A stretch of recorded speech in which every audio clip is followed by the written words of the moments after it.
Yan, maglalagay ako ng mantika, mga kachika. Tapos yung bawang at sibuyas.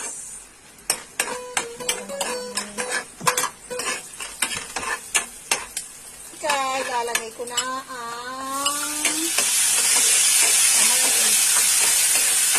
lalagay na natin ang hipon. Lagyan ko na ng oyster sauce mga kachika. Lagyan ko na rin ng paminta sa kabechi. Udong. Ito ay udong mga kachika. Yan. Udong yan. Yung udong.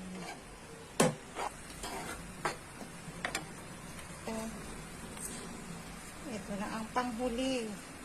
Ilagyan ko na rin ng pampalasa. Yan. Kung masarap.